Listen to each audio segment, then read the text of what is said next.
So, hi everyone. Thank you so much for joining us today for another Roomvo University webinar. As you know, we do these every 2 months and look forward to bringing you experts to speak about their craft.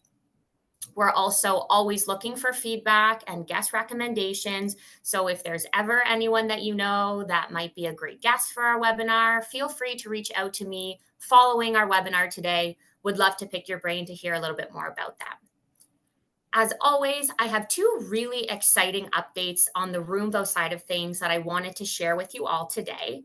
The first is Roomvo Direct. And Roomvo Direct is a new integration of Roomvo that's embedded directly into your product page to provide a simpler version of Roomvo. Shoppers have the ability to interact with the product directly from the product page, including zooming, rotating, and moving around items. Once a shopper uploads a photo of their space, their room automatically appears on every additional product page that they view. And so with that, I wanted to share an example of a customer that is currently using Roomvo Direct. Roomvo Direct is actually live across all of our Roomvo sites customers, as well as all of our Roomvo catalog customers. So here's an example of a customer that's on Roomvo sites today. We click on products and click on floors or hardwood, for example, and we're brought into their product catalog. So we can browse their luxury vinyl offerings.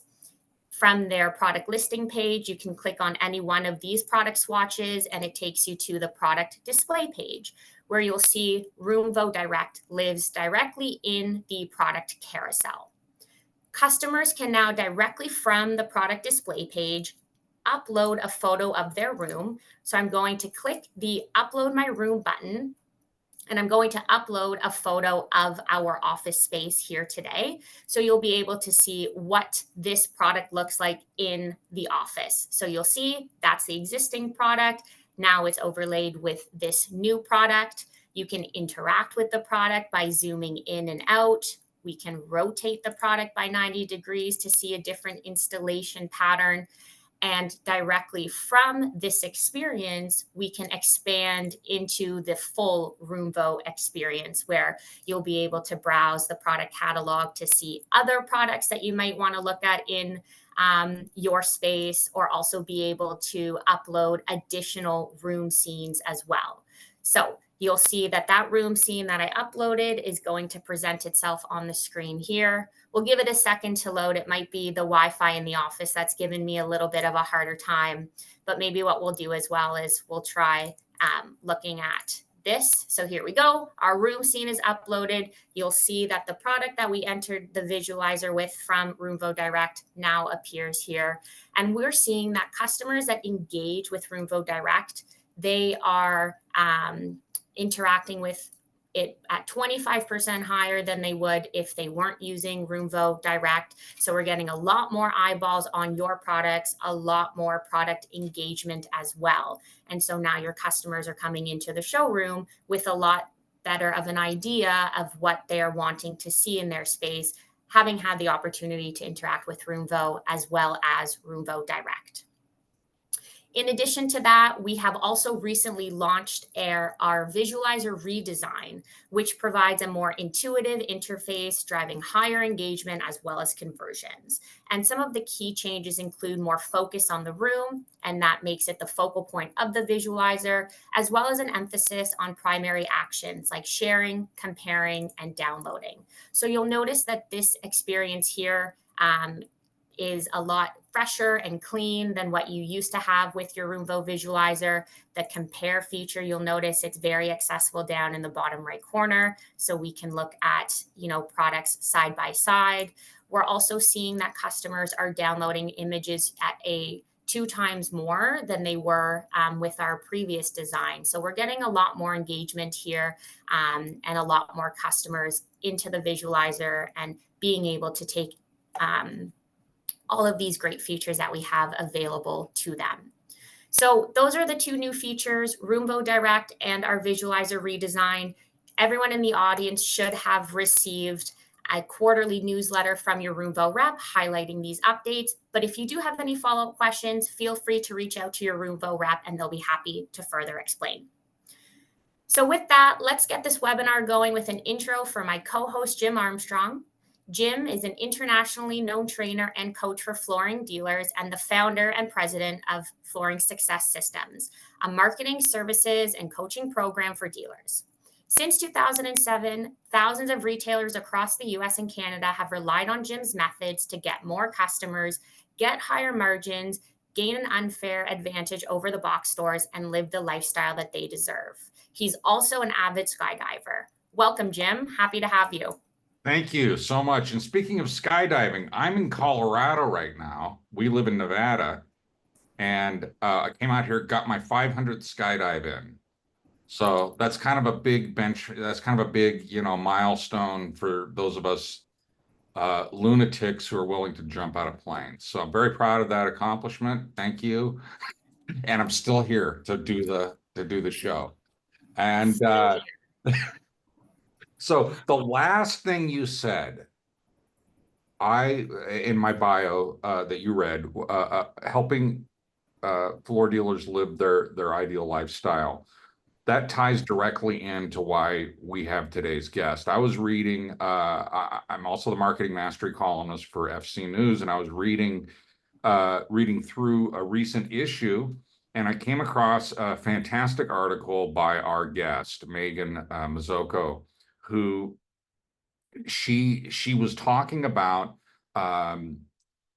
burnout in the design and architecture industries.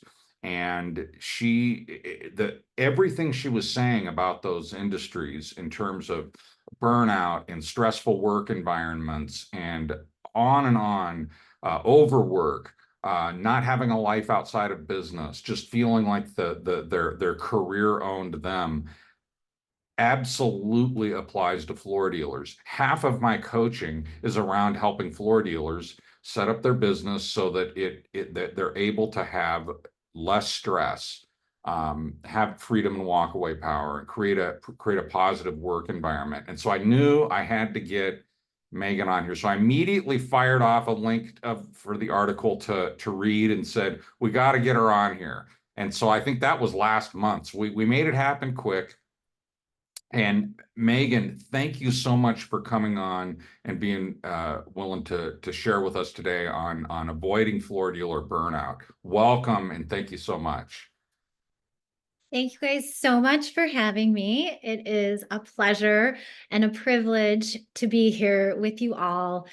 I am just going to jump right in because I think we have a lot to cover and not a lot of time for this big, I guess, story.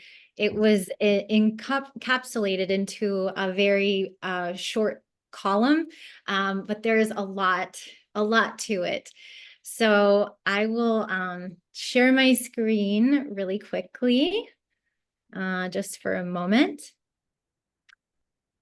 And, oh, there we go. Let you know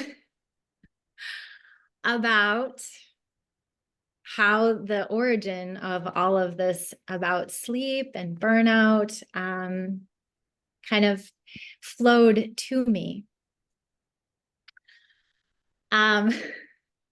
This is all about me and my sleep fail. So going from human flourishing and designing your life and work within your boundaries to thrive, which is where I'm at today, and then sitting in a wheelbarrow, looking at basically the demolition around me, is where I started from. Because I thought, have you ever heard of burnout? Apparently you guys have. But And I must say, Megan, you look very burned out in this photo. You look way better now. Day difference. Thank you. So I actually considered myself immune to burnout because It's not a medical diagnosis. And I was like, Dunkin', like Megan runs on Dunkin'. Of course, the coffee, not the donuts. And I was killing it for 3 commercial design magazines. I think I told you Architectural Products, Architectural SSL, and Net Zero Buildings, reporting on everything from curtains to curtain wall. But of course, the flooring category was my favorite to report on. And so when I was going to have my second child, I elected to work from home. And I mommed all day. And then I worked all night. And I told myself, you can sleep on business trips about once a month. But even overseas, I was inculcated into what my co-host on Architects as Healers, Buildings as Medicine calls the culture of architecture. So me and my colleagues, my contemporaries in journalism, and also architects and designers, we were working across time zones to meet deadlines. It was ludicrous. And one time at a reception in Chicago, I turned around just in time to watch my friend, who is an architect in the Philippines and the US, collapse of exhaustion. And so it's no surprise that the curtain call on my caffeine fuel career came to a close in the emergency room. Because I had thought, I'm just not working hard enough. I just need to drink more coffee. But at this point, I had panicked and was hyperventilating. I felt like bugs were crawling up my legs and the tops of my thighs had gone numb. Wow. And I had liquid collecting between my skin and my organs. And I turned from side to side, showing the emergency room doctors how my belly behaved just like a lava lamp. And they ran some tests and they were unimpressed. They were unfazed. They sent me home. They said, just don't eat so much salt. Salt.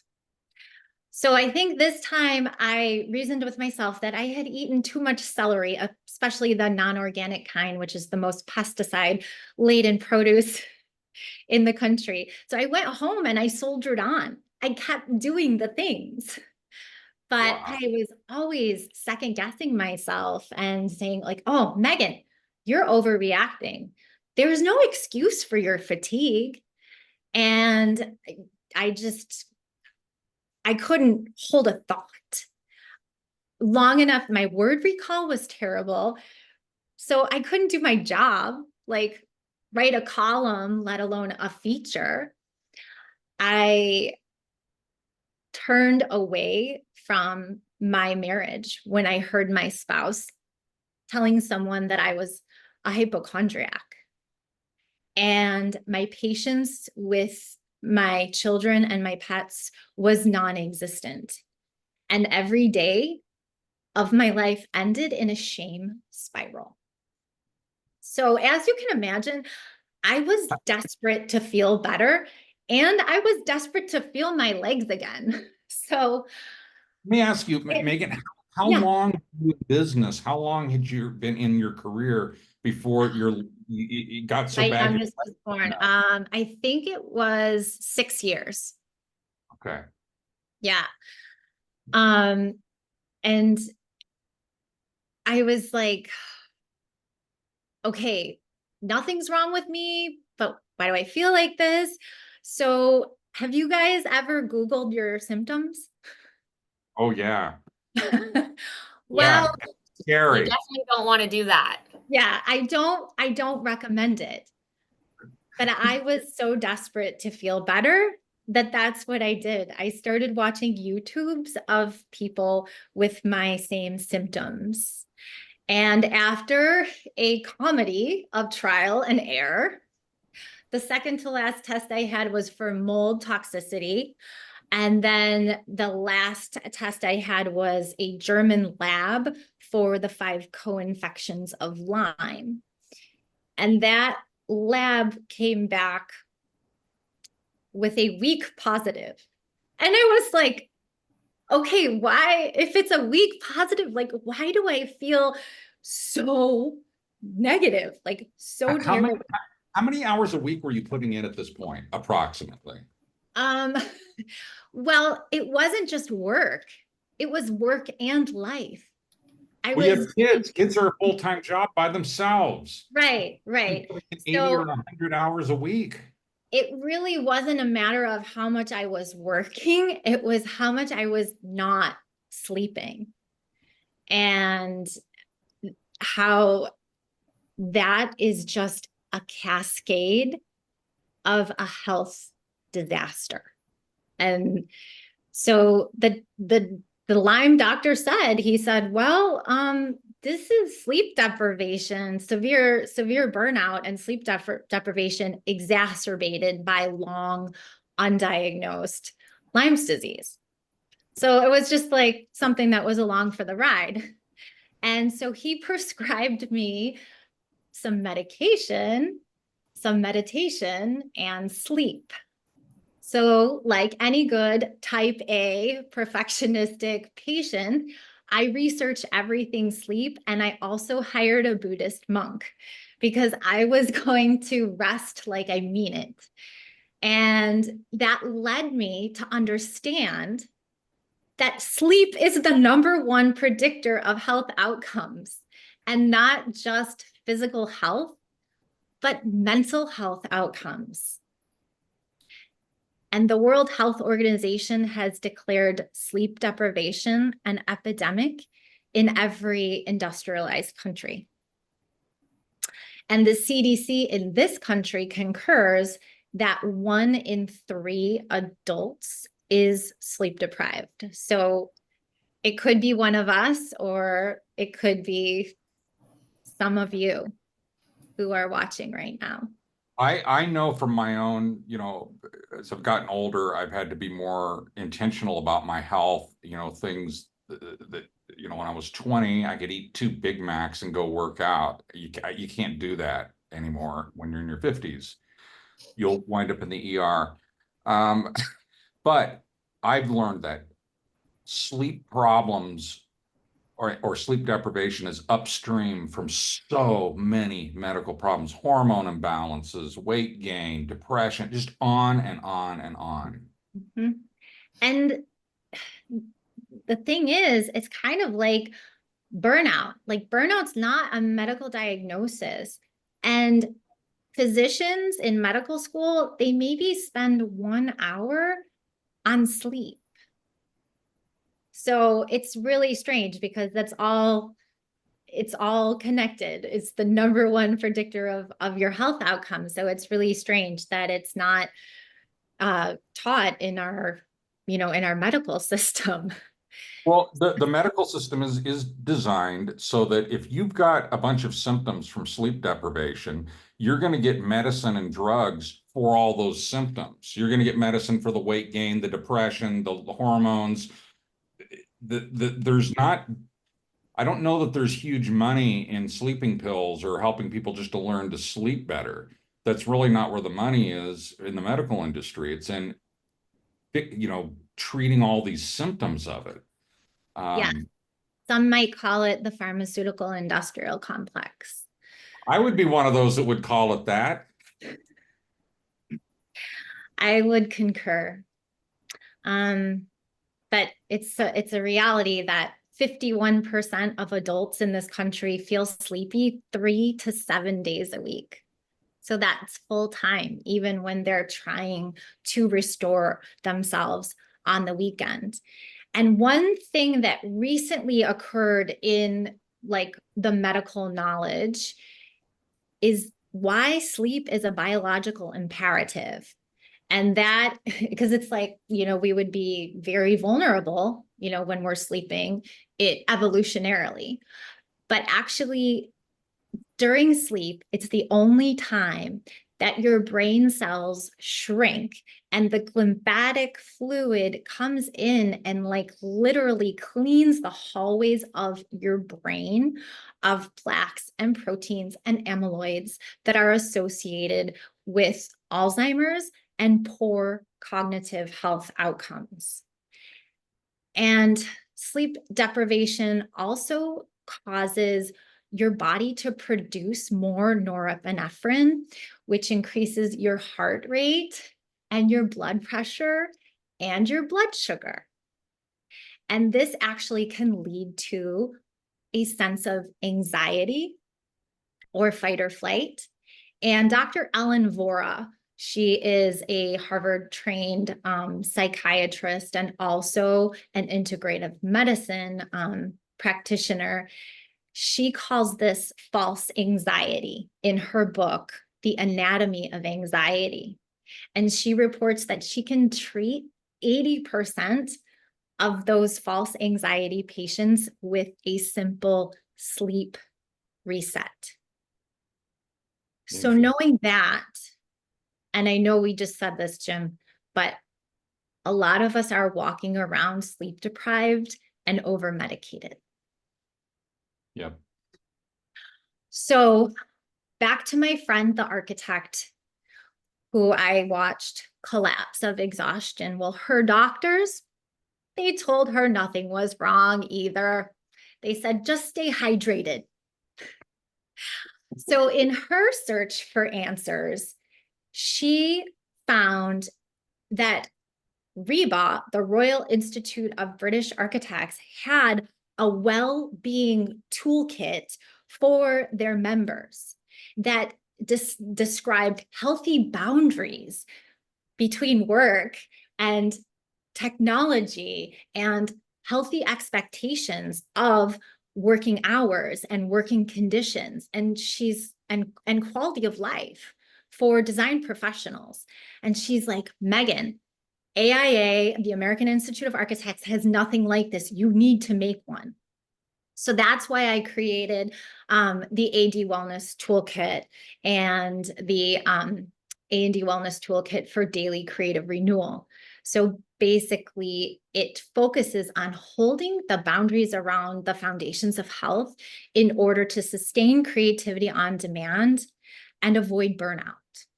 And I noticed that when I started doing these micro practices, it really not only enhanced my creativity, but it enhanced my total well-being and my ability to sleep and wake up feeling rested and enthusiastic and joyful. And I learned that creative rest is actually one of 7 different types of rest that you need in order to get adequate sleep. So I have a slide for that so everybody can keep track if you want to see. I will share. By the way, I encourage everybody, take screenshots of this information. All right. Yeah, and I can share the presentation as well. So, like I said, I discovered that creative rest is one of 7 different kinds of rest. And the woman who studied this, her name was Dr. Sandra Dalton Smith, and she was an internal medicine physician who continued to practice 80 hours a week after she had 2 children. And she experienced a burnout that was so severe that even when she went back to holding the boundaries around the foundations of health, starting with sleep, no matter how much she slept, she never felt rested. So she took an inventory of all the other areas of her daily life that were draining her. Or maybe they were replaying in her mind before it was time to sleep, or when she might wake up in the middle of the night, which is totally normal, by the way, and most of us do. So creative rest, spiritual rest, social rest, sensory rest, emotional rest, mental rest, and physical rest. So we'll start with the more kind of weird sounding ones, I guess. So creative rest is the time that you just like doodle or play or look up at the clouds and make pictures in your mind, or even just create some kind of creative white space. Like maybe you're just throwing paint on a canvas, whatever it is that feels. Those adult coloring books, like those mandalas, those are also, that's a form of creative rest. My wife is always working on one of those. Oh, that's fantastic. And it's not because she has it's not because she wants a career in coloring. It's exactly what you're saying. And I just want to say something, flooring is, you dealers out there, I've been working with you guys for almost 20 years. You're very meat and potatoes, cut and dry. It's very, you're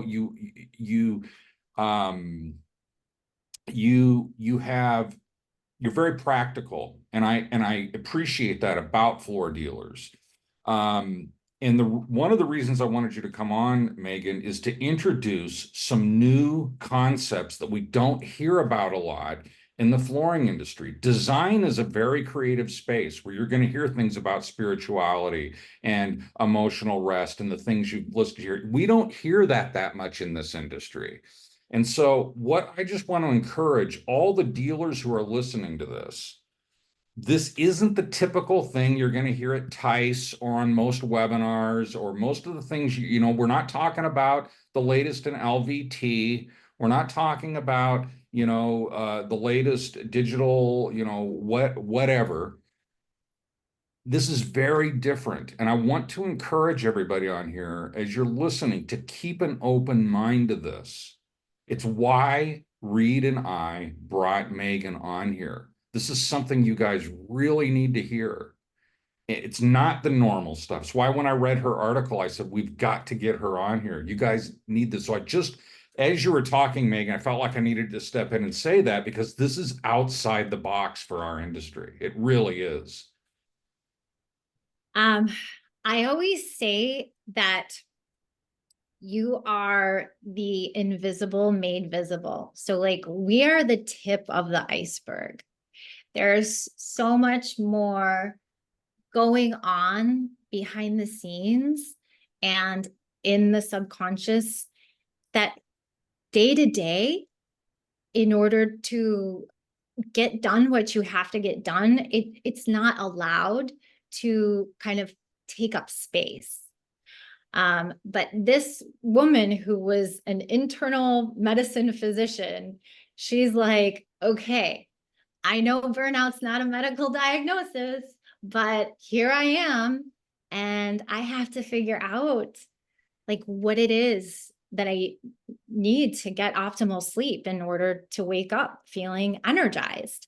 And it's all these programs, like apps running in the background, that are actually draining us, that we need to attend to in our waking hours. So the spiritual rest is just the idea that you are contributing to something greater, something bigger than yourself. So it may not be your business, but it may be the involvement that you have in your community, and then social rest is about our relationships. So some relationships and social events and people really fill us up and leave us, energized. And other relationships are really draining. So it's up to us to pay attention which ones are uplifting and energizing and which ones are draining, and then really act accordingly, even in your life's work. And the sensory rest, this one is really tough in the construction industry, in, being on site. because noise pollution and glare are pervasive, and the noise pollution actually increases our blood pressure.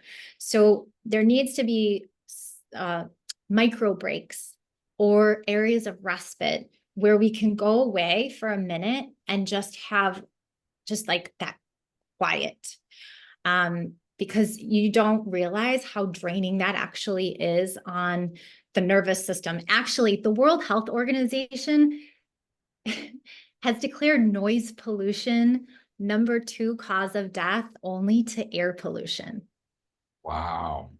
True story. Yeah. So that's why sensory rest is so critical. And then emotional rest is just the idea that you have someone in your life, or even your own resonating witness, like somebody who's witnessing you and you're telling them a story, and it doesn't matter what you're telling them, but they say, of course you would feel that way. Like emotional rest is basically validation, right?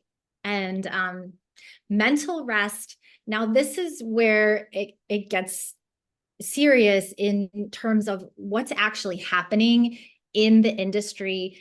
And unfortunately, burnout is not just a thing in the architecture and design industry.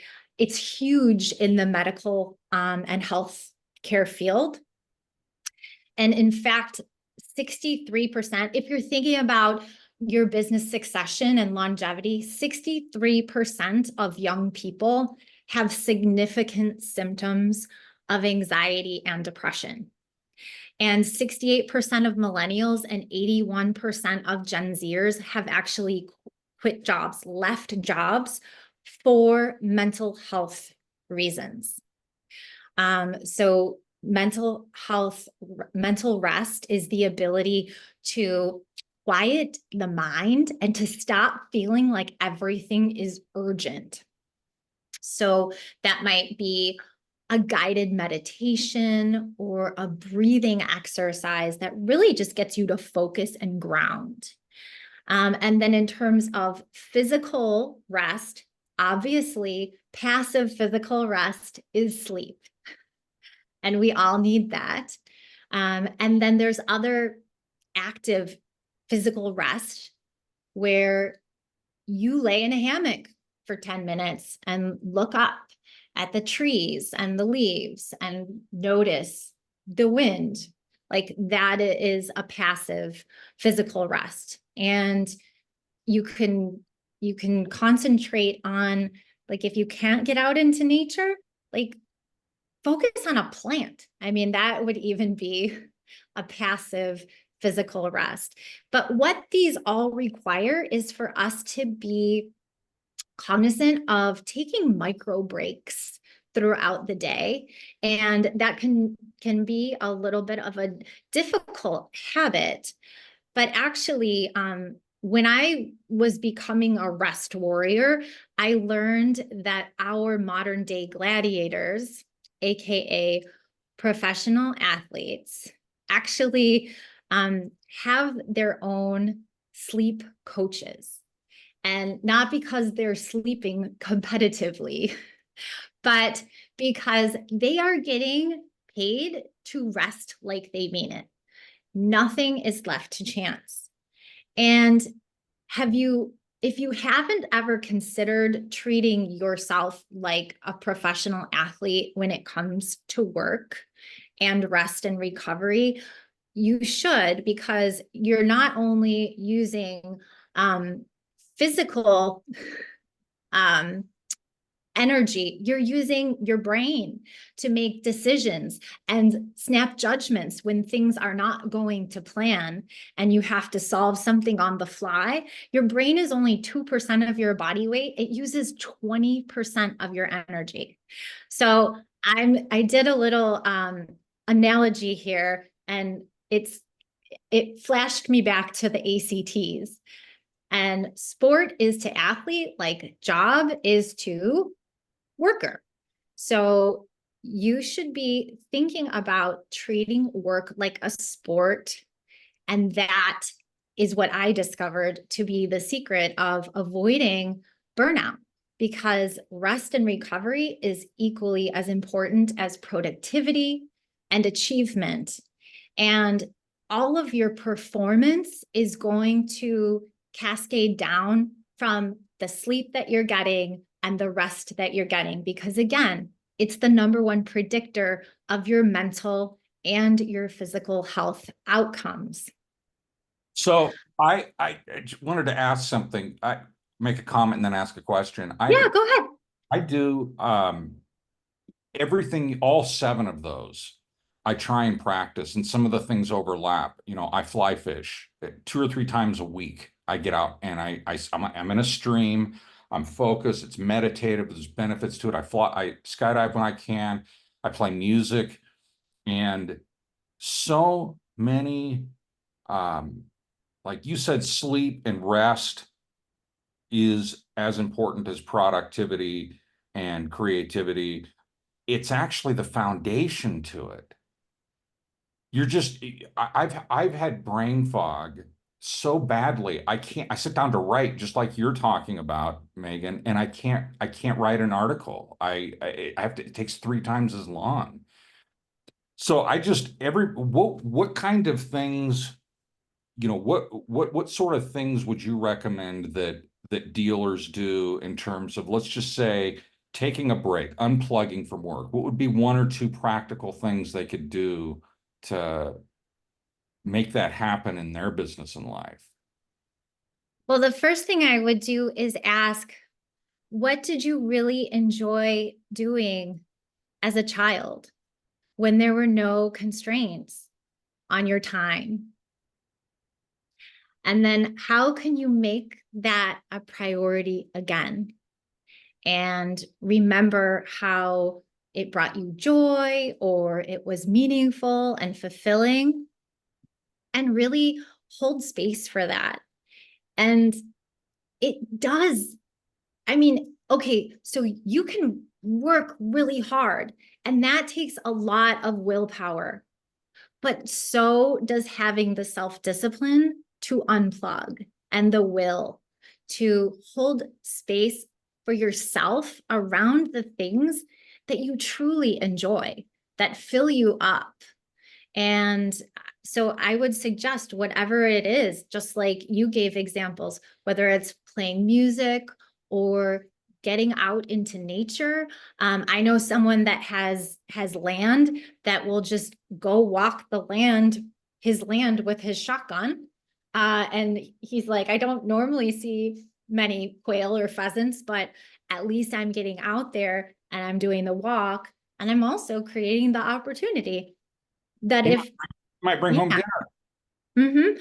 And I also know some bow hunters, and you don't go out and shoot a deer every time from your tree stand, but you do sit in your tree stand for a very long time. So I know there's only a certain season for bow hunting if you don't, have your own land or make your own seasons. But again, you can always go sit in a tree. And if you want more passive rest, you can always set up a hammock. And those hammocks someone told me, the hammock is the one thing that I never knew I needed, and now I can't live without. Yes. You know, I want to circle back and say I loved your sports analogy too, the athlete analogy. Athletes, they don't just they manage their sleep, they manage what they put in their bodies. They manage what they dedicate their time to making sure their body's in shape to do their job. All those things line up. I love that analogy. I think that they have this discipline, and they're also given a framework. And that's what we have to give ourselves, is that framework that we can be disciplined within, because everything is a deliberate choice. Nothing has power over you unless you give your power away to it. So I think that if we hold those boundaries, or if we commit to a deliberation process and really discern, well, what is going to benefit the most from me being in top condition? Mm. And it's your relationships. And the quality of your life is actually the quality of your relationships, business and community and neighborhood, anything, anywhere you go, it's all relationships. And so you will be serving not only yourself, but you'll be serving others, by keeping that. And then one like really simple, because I believe in the Pareto principle, which you would refer to as the 80-20 rule. Well, in this case, it's the 20-80 rule. You put in a little bit of effort and you get 80% results. And that is simply a gratitude practice. So if your family says grace before a meal, just say 3 good things that happened to you that day out loud, and maybe even go around the table. But just 1 week of doing that actually has residual effects on your well-being for 6 months, including the ability to get more restorative sleep. Wow. So if you need more restorative sleep, it's a simple, quick activity that really has a lot of ripples outwards. And if you already say grace or a blessing on your meal, then it's just automatic, right? You can just, it's called habit stacking. So Yeah. there's things that you already do that you can tag on something that will enhance your well-being or whatever that habit is, so that it benefits your body and your well-being. As part of my nighttime ritual, I used to write down, I think it was 5 things I was grateful for that day. And I'm not doing it now. It faded away for no good reason whatsoever. But I love a lot of what you're saying as a reminder of things we may have heard before. Maybe we did it in the past, and maybe it's time to back up some of those habits. It is also hard to do if you are a solopreneur, because you don't feel like you have that group of people that have the same values or support your values. So let's say if you value well-being or you value getting enough sleep, but you're all by yourself, you're isolated, and you don't know anybody else who does, it's going to be harder to take values aligned action. And that's another reason why work should be like a sport.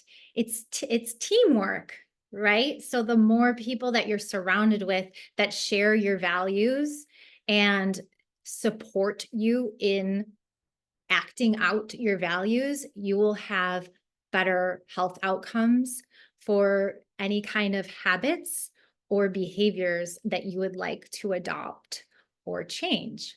So yeah, so well-being and sleep is also a team sport.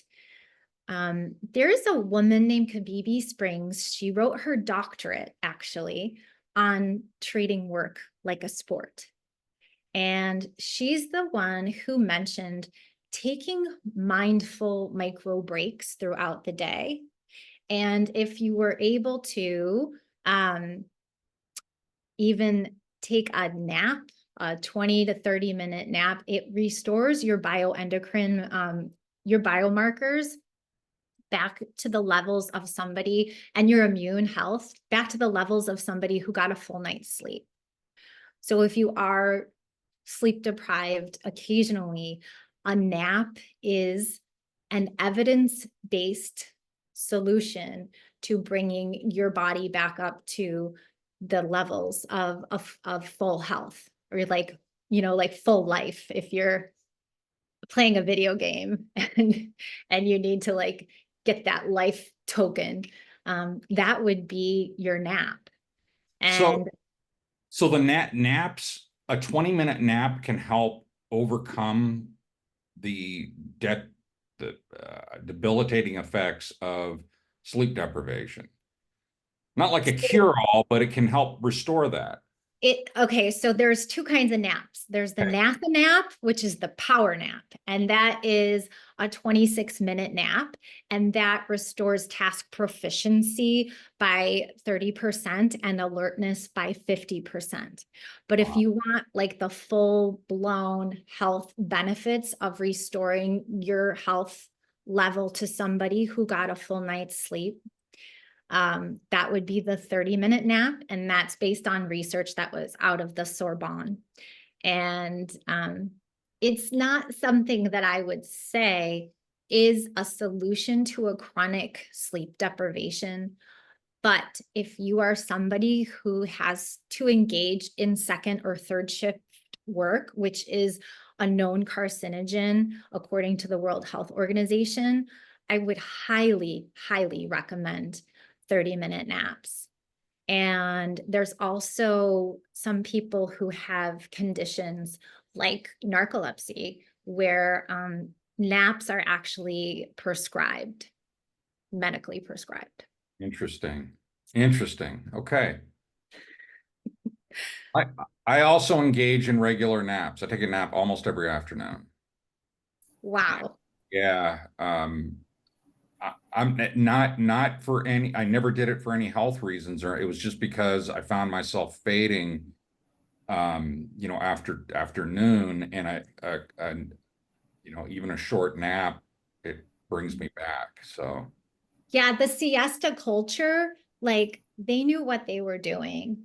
And a lot of the siesta cultures that removed the nap due to modern working business hours, they had a lot of poor health outcomes in their populations. And actually, this is kind of sobering, but the day after the time change, where you lose an hour of sleep, is the #1 day for heart attacks. And is that when you spring forward or fall back? Help me. You spring forward because you're losing that hour. So yeah, that's a tough day for everyone, I would imagine. Okay. Yeah. Interesting. So that is, let me just share my slide one more time to remind you that you are an athlete and you can rest and recover like you mean it. And the rest of your team will thank you for it. And you will be modeling healthy boundaries and healthy habits and healthy behaviors. So I went over this before about sleep, but this is my parody of the Got Milk campaign, because I really think that it's more important that we sleep than we drink milk. And the other part about athletes and their job description is that they do play. So when we talk about the creative rest, really that's the equivalent of play. And a lot of people who play, they're playing games and they're moving their body.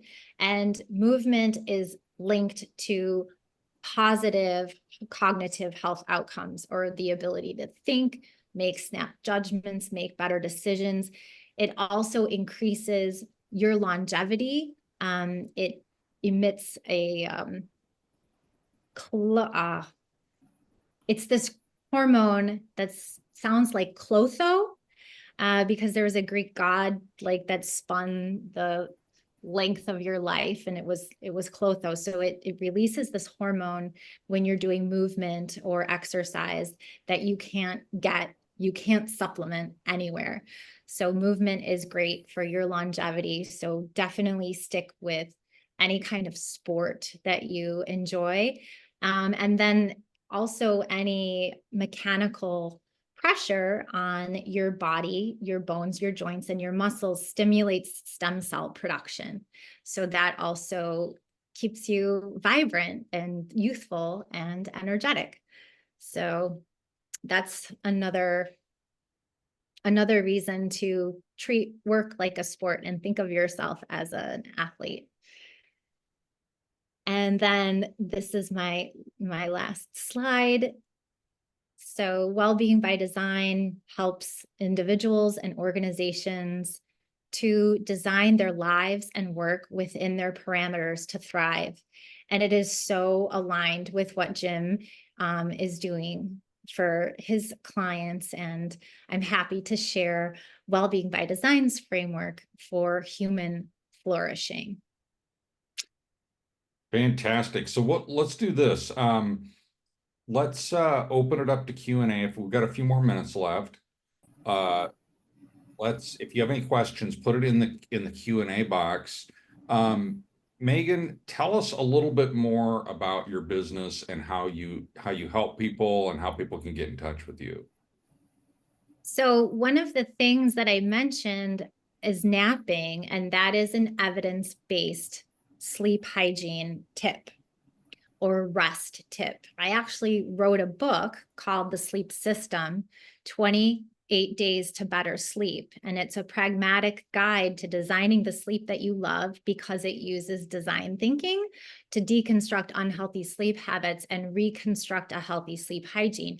And in that book, there are 21 evidence-based sleep hygiene tips that will help to contribute to your energy, your ability to access joy. And I do sleep coaching in one-on-one or in group environments because we know from studying blue zones that practicing well-being in community leads to lasting longevity, quality of life, and well-being. So I help people with their sleep if that's what they're interested in.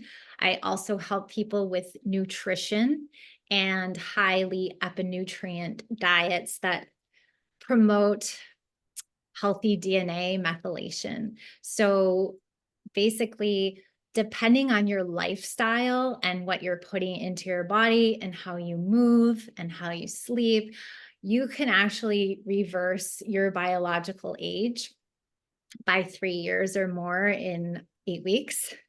And so that's something that I help people with if they feel they need to concentrate on nutrition and movement. I'm also a certified yoga instructor, so I will put together any kind of movement, exercise that somebody would like according to, their injuries, their aches and pains, their stage of life, right? So I could teach yoga for longevity, or I can put together something for lower back pain or for hip pain and help people to slowly and gently move in ways that are not only strengthening, but also increasing in flexibility. And those two things together are amazing for longevity and your physical body performance and balance, which is really important as we age. The other thing that goes along with well-being by design, we talked about the programs that are running in the background, like apps taking up your battery. There's subconscious limiting beliefs or programs that are running in the back of our minds that we are not even aware of. And I help clients to excavate those limiting beliefs and program in the opposite liberating beliefs. And so that's called Liberate by Design. And again, it is based in neuroscience and quantum physics. So there's everything that I teach and that I work on with my clients in terms of applying design thinking to all facets of well-being is all evidence-based and science-backed. And I also help people to remember, kind of like what I asked you before, what did you enjoy as a child, and kind of get back to that ability to access joy on a regular basis, with a vision statement for life and designing, kind of helping people to redesign their lives within their parameters to thrive, because it can't be prescriptive. It's got to be, okay, well, I know this and this and this, and then everything I do, I have, flexibility and wiggle room, but it's going to keep me within my parameters to thrive. So that's how I help people through functional medicine, sports movement, yoga, quantum physics, neuroscience of sleep. Fantastic. So what I did is if people need more information, I put in the chat box for everyone, I put your email address. Oh, thanks. And somebody asked for the article that your article on FC News, so I put the link to that in the chat as well. If somebody wants to connect with you, is interested in working with you or learning more about these programs, should they just email you? Is that the best way to do it? Yeah, they can email me, or if they're on LinkedIn frequently, they can just ping me on LinkedIn. Yeah, and I do publish frequently on the Wellbeing by Design LinkedIn page. So if you want to follow that as well, there will be thoughtful articles shared about everything from health and wellness to mindset. And along those lines, I just want to add that there is an assessment called the Be Well, Lead Well Pulse. And I'm a certified guide in that assessment. But it's based on the idea that the effectiveness of leadership is in the level of well-being of the leaders. And that assessment is verified by the University of Colorado at Colorado Springs. So really, this is the cutting edge of what the business world is looking at now. What's that called again, that assessment? It's called the Be Well, Lead Well Pulse. Okay. And it's by Wisdom Works. That's the overarching business entity that created the Be Well, Lead Well Pulse. Yeah. And one of their clients was Coca-Cola. So it's pretty major. And yeah, that's what we're looking at moving forward. And you can kind of tell that with the state of things right now, that we need to focus and prioritize well-being. Yeah, 100%. I think your story and everything really resonates with our industry, and it's becoming something that people are speaking about more and more open to sharing. So we really appreciate you coming and joining us today. We appreciate everyone in the audience that took time out of their busy days to listen to Megan's story and join Jim and I on another Roomvo University webinar. To reiterate, Jim has shared Megan's email in the chat. So if you do have any questions or want to chat with Megan following the webinar, her email is there, as well as a link to the FC News article that she wrote. So we appreciate everyone's time. Megan, thank you again for joining us, and hope everybody has a wonderful rest of their day. You too, guys. Have Bye. a safe journey. Bye, everyone. Bye. Bye.